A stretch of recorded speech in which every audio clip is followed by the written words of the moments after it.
Hi, and welcome to RecoverED, a podcast from the Magdalen House, a recovery community for alcoholism.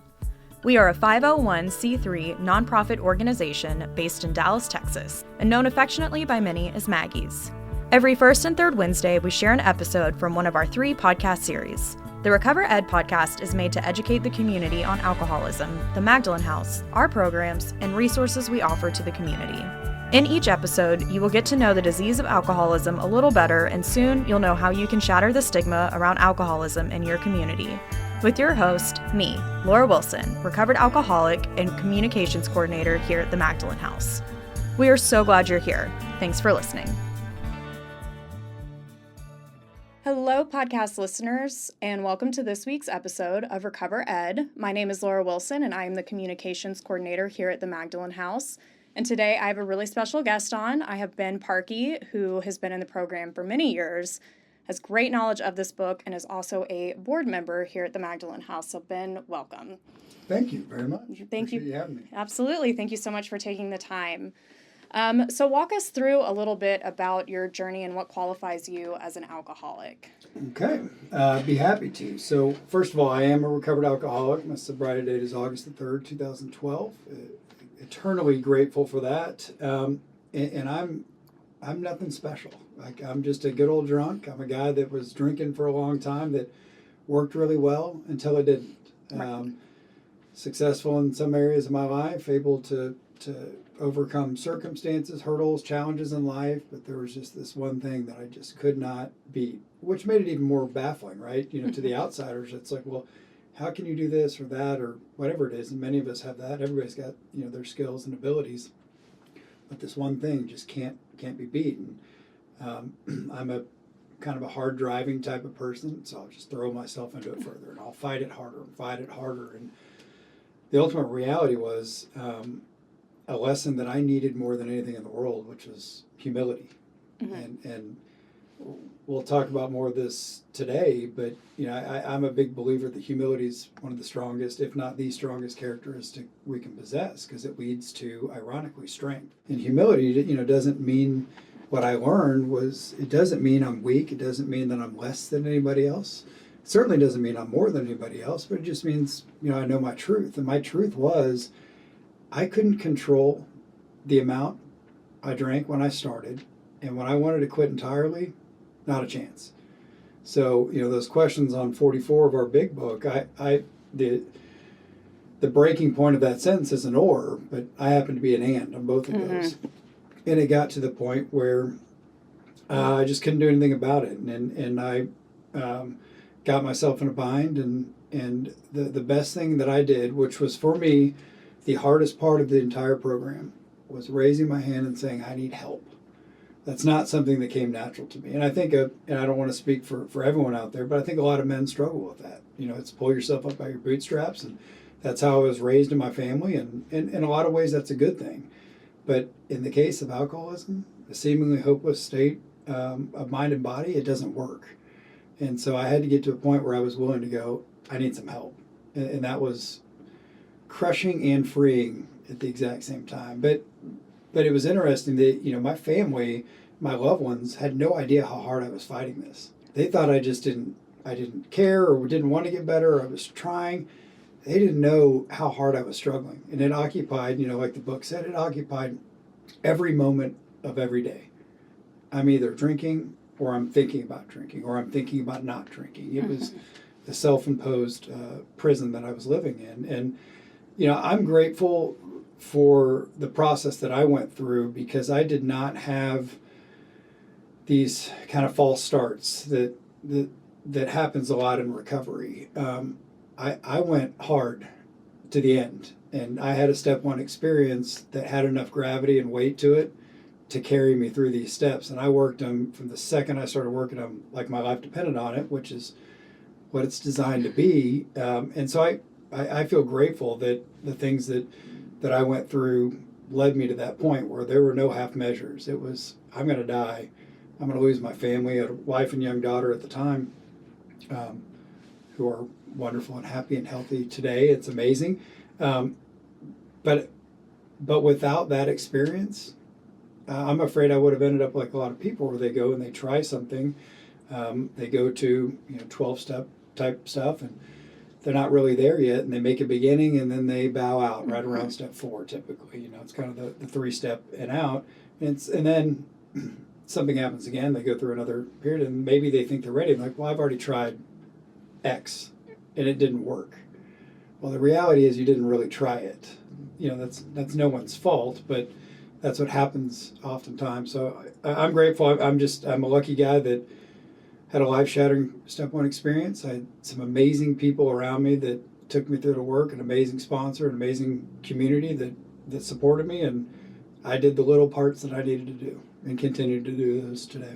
I heard someone say once, if they could rewrite the steps, it wasn't that they admitted that they were powerless over alcohol, it's that they accepted that they were powerless over alcohol. And so it sounds like with that acceptance, when you got to that point of acceptance, it really gave you that willingness and the humility, like you said, to go on with the rest of the steps.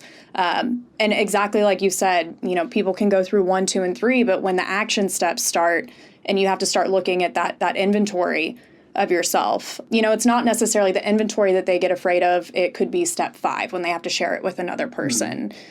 So what did step 5 mean to you personally? Like, what did that look like when you started in on your 5th step? Yeah, sure. So I'll back up a little bit just on the 4th step.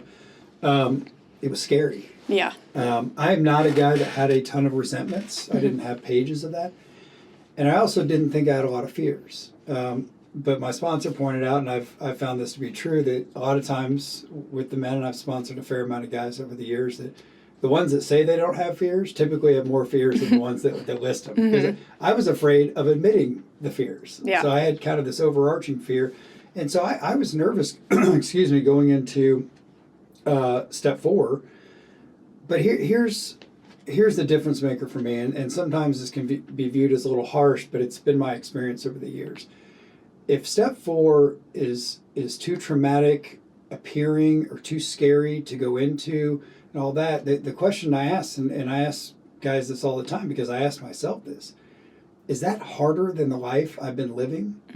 For me, it was an easy answer. Like, so you're telling me I got to get real with myself with a pencil and a sheet of paper, or I can go back to living this life where I'm thinking everybody's better off without me. I'm miserable. I can't stand anything. It's insufferable. And I'm living in this deep, dark, nasty hole. Like, yeah, okay, I'll go with this. It's uncomfortable. I don't like it. And I'm a little fearful of it, but that's okay. I was terrified of the life I was living. So it made it pretty easy for me to get into that. And, there was something humbling, obviously, about the 4 steps. Started writing down these things, and it was a great experience for me, and I knocked it out, basically in one evening and called my sponsor. Next day, we get together to go over step 5.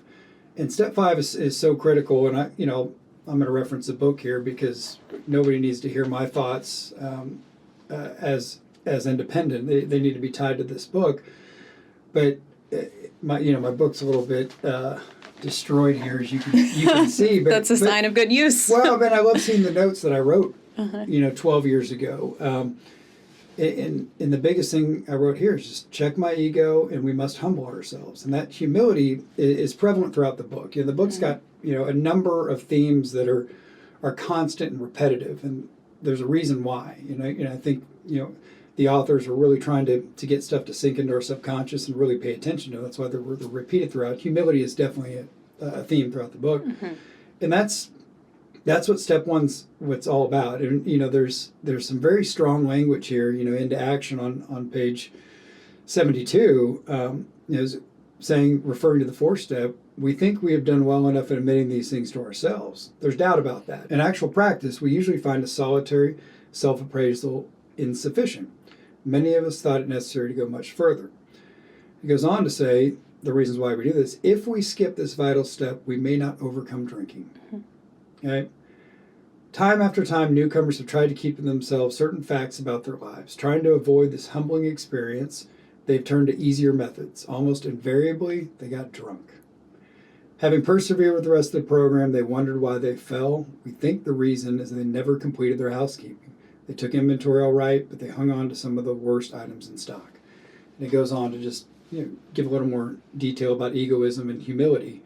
But the reality is, like the book says, we lead this double life. In my ego, which isn't really me, it's a subconscious part of me. It wants to protect itself. It harbors things. It keeps things from coming to light. And these fourth and fifth steps are the exact opposite of that. Mm-hmm. It's bringing things up. I've done a self-appraisal in the fourth step, and many people in the program will talk about, use the example of, if you've ever had the opportunity to grade your own test, like in grades, like oftentimes people's scores might be a little higher uneven. When you're grading yourself. There's a little more lenient. Yeah. I'm not saying anybody's dishonest, but maybe there are some.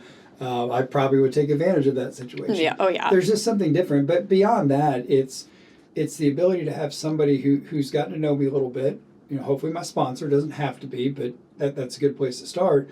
An unaffected third party to hear my story and really to be able to provide that objective viewpoint. Because there's things that I've done in my life and situations that I've been in that I've either retold the story in my brain so many times, or my recollection of it is a little bit off, and I just, when that's repeated forever and ever, and it starts to morph and adapt and change to something that feels maybe a little more comfortable for me. And then when I tell that to somebody else and they look at me and they're like, what are you talking about? Like, do you really not see how this is you? And I'll give you a perfect example. So when I was in the throes of the disease, my wife was going through very aggressive breast cancer, and a lot of operations, chemotherapy, and all that. And it was awful. It was really terrible. We were fearful of what would happen. We had a young daughter at the time. Thankfully, my wife's healthy and happy and all that now. But that was on my list of resentments. And I remember my sponsor saying, "Well, we're going to talk about that." I said, "Well, I don't really see what my part is. I didn't create the cancer. I didn't do any of that." And he goes, "All right, but you've told me about what it was like. Were you really present for all those chemo treatments? Were you there? Were you being the best dad you could and all that stuff?" And I mean, the reality was, yes, I was, but trying, but I wasn't doing a great job. And I was hungover or thinking about drinking or whatever it may be. And then I quickly realized it. I mean, it was like a 2x4 hitting me in the head. Yeah, I didn't make the situation any better, and I've got a role in that. And it's not about blame. I think that's so important to understand about the fifth step. This isn't about blame. This is recognizing our character defects. It's understanding what are the things that are causing the issues. We talked earlier in the book talks about selfishness, self-centeredness, that we think is the root of our troubles. So you got to get down to causes and conditions, and you got to see, okay, well, I don't think I'm a very selfish person. I care about people all the time. I don't think I'm very self-centered. Mm-hmm. But sometimes we miss how those things manifest in real life. And that's what the fifth step does. It brings those to light. And if you've got a really good sponsor who's attuned to your life, they've heard your story, they've gotten to know you a bit, they can really help you point those things out. So the book goes on to say, talks about how we must be entirely honest with somebody if we expect to live long or happily in this world. And I love that line because I read it for years and I was like, great. But it doesn't say anything about drinking. There's nothing in that sentence about it. We must be entirely honest with somebody if we expect to live long or happily in this world. Hopefully it's long and happily in this world. But there's something beautiful about that everybody can benefit from this. I mean, there's so much in this book that I think all people can work on, but for us, it's an infinitely grave situation, and we have to do these things. Otherwise, we die. Yeah. It's not good. But this is cool. It's not just so I can be sober. It's so I can live long and happily in this world. Understanding what my shortcomings are, my defects of character, is a wonderful piece of knowledge to have, because then what do I do with it? Well, I can't fix all these things on my own, but we've learned by now in this program, what are we doing? And step 5 is, I guess I should start with reading the step, but admitted to God, to ourselves, and another human being, the exact nature of our wrongs. So God already knows what those are. God doesn't need to, need to validate what those things are, but there's something powerful in the fact that, to your point earlier, accepting and admitting and accepting that, these things are real. And they keep manifesting in the same way in different relationships and different situations. me acknowledging those and going, God, I see these now. We're going to get to a point in 6 and 7, we're going to ask God to take these things away. But without going through this process, how do I know what to ask God to take away? How do I know what to be watching out for? How do I know that, how do I really become convinced that I'm ailed by these things? If I don't know what they are and I don't know how they show up, it's pretty easy for my ego to creep back in and go, "No, Ben, you're a pretty darn good guy. Vodka gets you willing." Yeah, that's right. Which everything goes back to step 1 experience. Yeah. It goes back. And I realize that, this is uncomfortable. I don't enjoy this, but it pales in comparison to the life I was living before. So just a couple other kind of technical parts on this, which I love on 75. It talks about we're prepared for a long talk. So it's getting the person ready for, this is what it's going to look like. It's not going to be fun. And I think it's important, again, it's okay to be scared going into this. There's nothing wrong with that. I think that's normal. And maybe some people aren't. I certainly was. It's not a great feeling.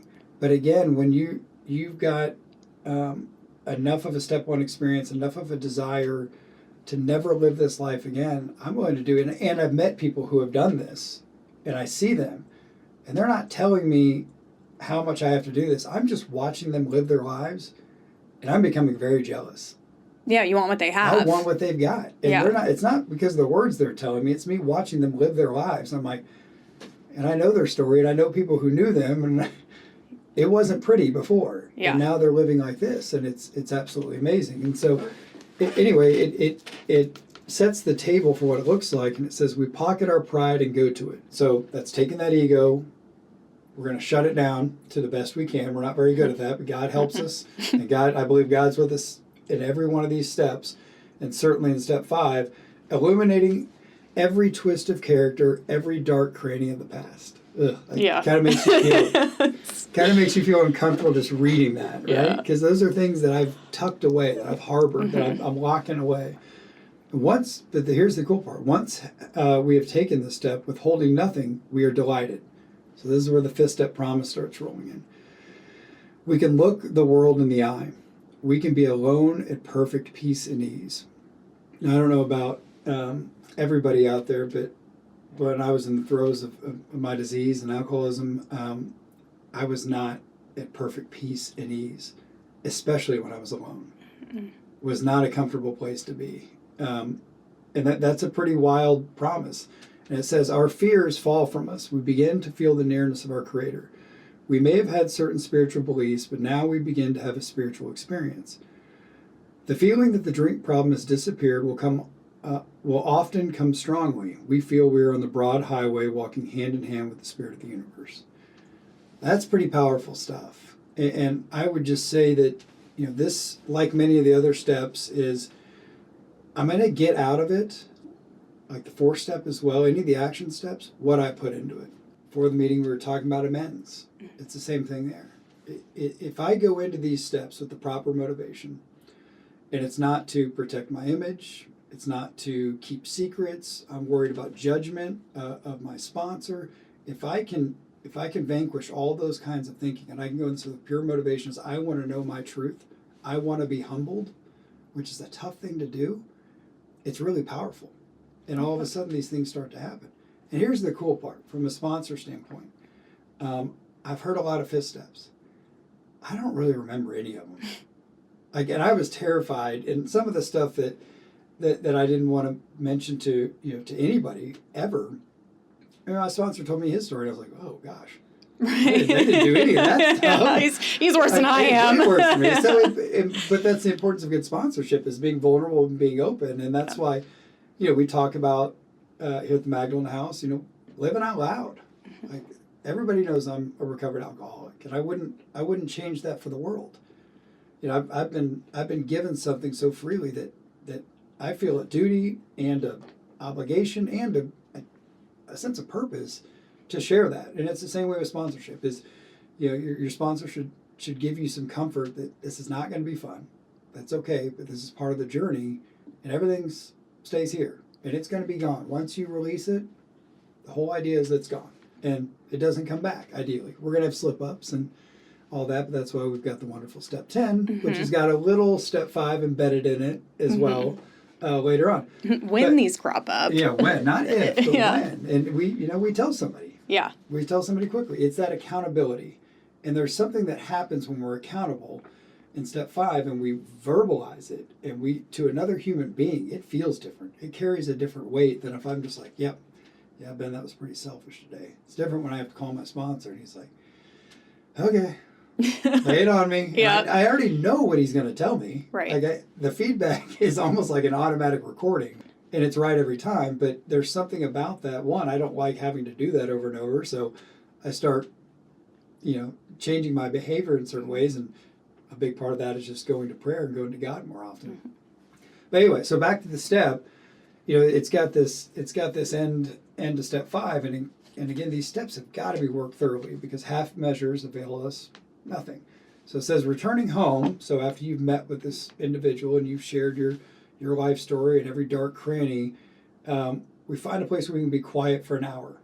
Got that like circle hour. Mm-hmm. So I went home and did that. Carefully reviewing what we have done. We thank God from the bottom of our heart that we know Him better. So I start off with prayer.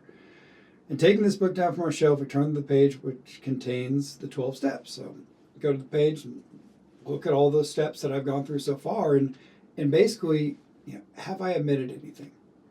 And there's a big difference in step 5 between forgetting something and omitting something. If I'm omitting something, and again, this goes back to my view of this program and my experience, if there's something I'm willing to hold on to that is so precious to me, or precious probably in the right word, so important for me to keep hidden in that dark cranny that I'm not willing to release it. One, the book is telling me, and my sponsor told me what the outcome is probably going to be, and it's not good. Then I go back to every single time step 1 experience. Mm-hmm. If you have something you're not willing to hold yourself accountable for and humble yourself on, then my belief is you haven't had the step 1 experience that's required to carry you through these steps. Because I was at a point where I'm like, it didn't matter what I had done. Even if I had done things 10 times worse than what I had done, and I had done a lot of things to hurt people, I was willing to admit those. Yeah. Because I wanted this new path in life. So anyway, the book is telling us to go, let's make sure we're really sure, because we're going to roll into some important steps here in 6 and 7, and those are not effective unless I've really done my job in 4 and 5. It's really critical. And again, like anything in these steps, studying the book is so important, and really good sponsorship is so important. And then obviously your step 1 experience.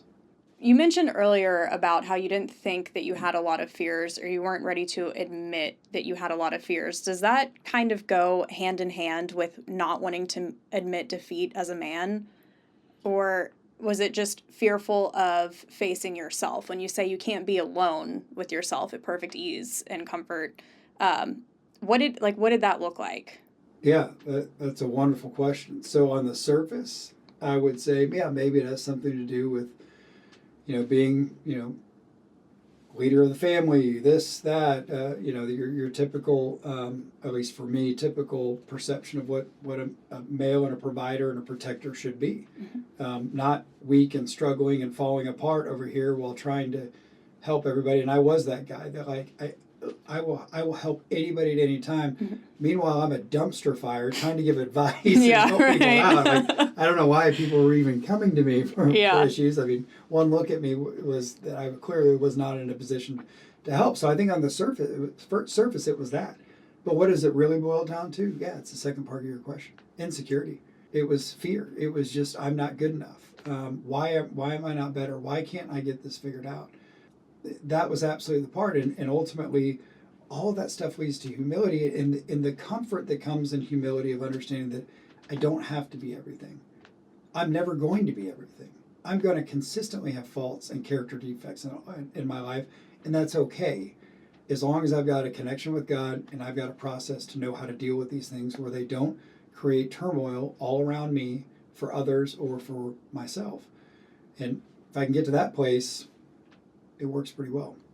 Was there any character defect that popped up, maybe that you were just like, what? No, that can't be me, or anything that surprised you that came up during your 5th step in terms of character defects? Yeah, I think part of it was I like to think of myself back then as a guy that really just cared so much about everybody, loved everybody, was trying to help everybody. I'm that guy that was doing, but so much of it was rooted really sometimes in selfish ambition, wanting to have a certain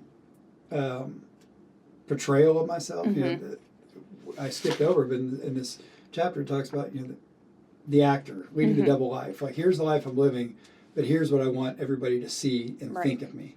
And I cared a lot about that, and that mattered a lot to me. It still does to this day, but not like it did before. I'm still a very fallible man, but I work on those things every single day. Was there anything that you thought you'd never be able to say out loud that was on your fifth step? Or did from the beginning, it sounds like you had a pretty solid first step experience, and so that willingness kind of carried you through the rest of the steps. But what would you say to someone who maybe there's something that they're ashamed to say, or they just don't, like you were talking about, the omitting something? Yeah. What would you tell someone, or what helped you personally overcome that fear of saying something out loud on your fifth step? Yeah, so I would say what helped me the most was just some really good, candid conversations with my sponsor, and the relationship that was built leading up into that. And then talking to other people, you know, in the fellowship, and getting kind of their feedback on their experiences, and understanding that here's a critical point for me. And this, again, sorry to keep talking about humility, it's just so important to me. I'm not special. I keep thinking I'm so darn special. My story is so unique, and the pain that I'm going through, you don't understand, blah, blah, blah. And I felt that way. And I can tell you the exact moment when that started to dissipate, when I was in detox and somebody handed me this book.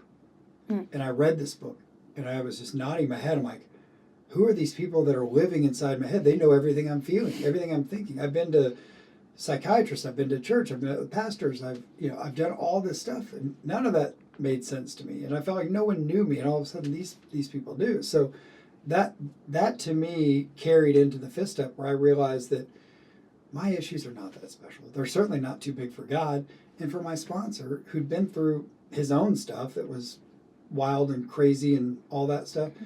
And then the last thing I'd say is, which I mentioned earlier, is there's something that happens when you sponsor. You're not even almost hearing those kinds of details, because a good sponsor, what I'm looking for the feedback are trends. You know, what are how are these manifestations coming? I don't really care about the actual event. I shouldn't say I don't care, but I'm paying less attention to that and more about how does the selfishness and self-centeredness, how do the fear, resentments, and the sex conduct issues come up in these things that we're talking about, to help that person get a better view of what the real picture is. And so I'll tag on to that and your previous question of the things that were kind of surprising to me were just even these semi kind of benign, innocuous situations, just realizing how big of a role I had in all this stuff. I was able to excuse myself in my mind from so many things that happened in life. A little bit different than a victim mentality. It was more like, wow, that clearly wasn't me, you know, and I did everything I could there.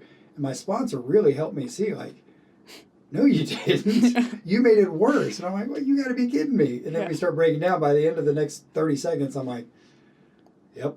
Just check all the boxes. Yep.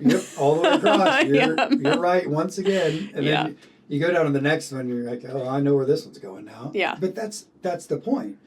So I was partway through the fifth step, and I started knowing exactly what he's going to say. And that's beautiful. That means it's working. Right. I'm starting to identify some of these things, which I wouldn't have been able to do without the fifth step and having somebody sit down with me and eye to eye and go through all this stuff. How did your step 5 change your relationship with your higher power? Or did it change your relationship? Yeah, it definitely did. So in a couple ways. One, that it's okay to go to God with the ugly stuff. And not just the prayers of, I hope an outcome of this situation that's coming up, and more conversationally of I'm not doing very good, God. I'm struggling with this. I know this is an issue from the past, and I keep doing it. Please relieve me of the bondage of self, like in our third step prayer. It helped me get more comfortable going to God with those things more frequently, whereas before it's, again, my personality is, okay, I got to fix it. I'm going to go fix it right now. Here's what I'm going to do. Here's what my day is going to be. Well, that stuff doesn't work out very well. That's that self-centeredness manifesting itself in a way that's not stealing from people or trying to hurt people, but eventually it does, because it's I've got to get through this. I need you to get out of my way. I need this and that. I need circumstances to be right for me to be able to tackle this. And I realize that's never going to happen.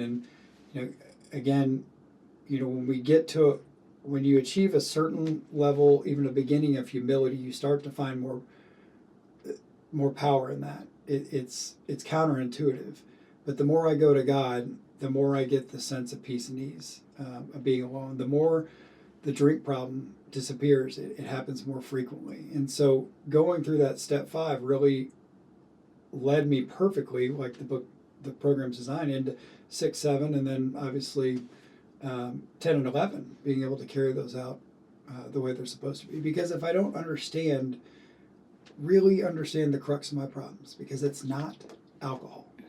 It's not. That's the solution. So when I get down to this stuff, it's so much easier to have a conversation with God and my sponsor and identify these things are going on. How has being rigorously honest and using that humility in step 5 influenced the way that you live today? Well, I try to carry it all the time. Yeah. Rigorous honesty is tough. Yeah. It's really tough, but I try it. And what's interesting for me is that when you try to do that and you find yourself with maybe a little white lie here or there, something at work or whatever it is, and then if you hold yourself accountable and you go do your 10th step properly, which involves a portion of step 5, and you fix those things, it's awkward and it's uncomfortable to do. And then so me again being having an ego that won't ever go away, but God helps me minimize it. I don't like doing that stuff. So going forward, it's better to be rigorously honest up front. Yeah. I know that sounds a little selfish, and in some ways it is, but it's easier to handle it on the front end, be rigorously honest, than have to go live the way of the life that we have to and clear up the past. Right. Yeah. Is there anything else that you want to say about step 5 before the final question? Or you get out of it what you put in it, and it ties back to the 4th step. Don't rush through this. Don't skimp over it. You also don't have to write a novel. Just get the stuff down. Your sponsor will help you kind of sift through the stuff that's material or immaterial, and then you'll address it in your 5th step. But read the book and take those words to heart. In my experience, they're real. Thankfully, I was in a position where I followed these directions, but I've sponsored plenty of guys that haven't. And they held on to stuff that I already even knew about, which is tough. It's like, wow, he's not even telling me the stuff that I know about. Yeah. And it's sad. It's tough. But sometimes it's just not that person's time yet. But if it is and you're ready, then go after it full force. Yeah. Awesome. If anybody listening to this was struggling in any sense, whether they have yet to accept that they're an alcoholic or maybe they're sitting on their 4th step, what would you say to someone who is still struggling? If they're struggling with understanding if they're an alcoholic or not, well, try some drinking. Go to the nearest bar room. Try to have a couple drinks. Try to stop abruptly. The things that the book says are tried and true methods. But I think another part of it that's really important, you talk in the beginning of the book, we talk about people that carry a message of depth and weight.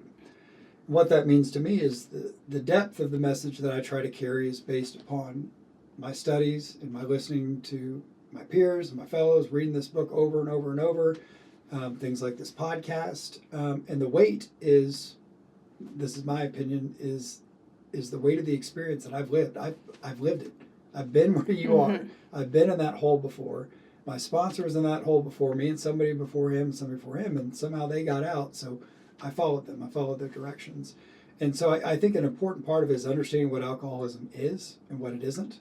There's a lot of really bad information out there. And it's understanding that it's really hard for other people, so-called normies, to watch us and understand what we're going through. And sometimes we take that information from them and we take it to heart like, yeah, they're right. I just need to get my act together. Well, when you've tried that and you're at the end and you're about to lose everything, maybe including your life, it doesn't make sense. There's got to be something else there. So I think it's a combination of, one, getting to a point where you are absolutely decimated. You are a seemingly hopeless state of mind and body. And then two, you have a really good understanding of what this disease is. I don't think you get stuck. That's been my experience with guys I've sponsored and my own personal experience. When you really understand those things. Because I didn't know what alcoholism was. I really didn't. I had my own perception of it. But I was living it and I was fighting it and I was miserable. And then when somebody explained it to me, I'm like, yeah, that's me. Yeah. That's completely me. And they're like, well, do you want to get better? I'm like, yeah, like a while ago. Let's go. Yeah, like yesterday. Let's go do this. Yeah, I know when I came, like I had, in a span of 6 years, I had been in 9 institutions, and I had never heard what, step one was until I got to the Magdalen House. That's just tragic. It's so sad. All the time. It's so awful. Yeah, but once they drew out the model and, they said, the body and that I have this allergy, I thought, well, that kind of makes sense. Maybe for y'all. It took about 3 days here and hearing it, 9, 10 times before I finally accepted I was an alcoholic. So with that being said, what would you want someone listening to this to know about the Magdalen House? Yeah. Can I touch on one point on that real quick? Absolutely. I found something so freeing in understanding what alcoholism was. Because in my mind, I'm just a messed up guy who can't get his stuff together, that's hurting people, and they're worried about me and I'm causing pain and suffering because I am morally bankrupt or whatever it may be. There was something freeing about understanding the disease. Like, no, this is a disease, no different than my wife's cancer, whatever it is. She had to go get treatment, just like I needed to go get help and get treatment. And so, to me, it's so important to understand what that is. And for me, it was a freeing, and it kind of freed me up to go to launch into, okay, now we've got a problem identified. And again, with my personality, it's like, okay, what do we do about it? As opposed to like, I have no idea what's going on. Right. I'm just in all this pain, and I'm creating pain for others. I don't see an off-ramp here. So yeah. So about the Magdalen House, what an amazing place. I got to know Lisa years ago through a group we were both part of in our church, and just I know a lot of people that came through the Magdalen House, and these women I spent a lot of time with and studying this, carrying the message at the VA, at Salvation Army, and all this, and there's just Maggie's Girls everywhere, and got so intrigued and was fortunate enough to be able to serve on the board and become part of the Magdalen House in a small way, and then just seeing the evolution that now we're helping men, and we're full all the time, and that's both beautiful and heartbreaking that we're full all the time, right? We want to keep helping more people, but what I would say is it is an extremely effective approach. It's based on the 12-step principles. It's everything you need, nothing you don't kind of thing. And I've seen it work on so many people that other things didn't work with. Ben, thank you so much for being here today. This has been so informational, very, very exciting. So thank you so much, and I really appreciate it. Thank you very much. This has been RecoverED, hosted by Laura Wilson and brought to you by the Magdalen House. We hope you've enjoyed this podcast. Tune in every first and third Wednesday for a release from one of our 3 podcast series. To learn more about the Magdalen House and the services we offer, visit magdalenhouse.org or follow us on your favorite social media channels by searching for the Magdalen House.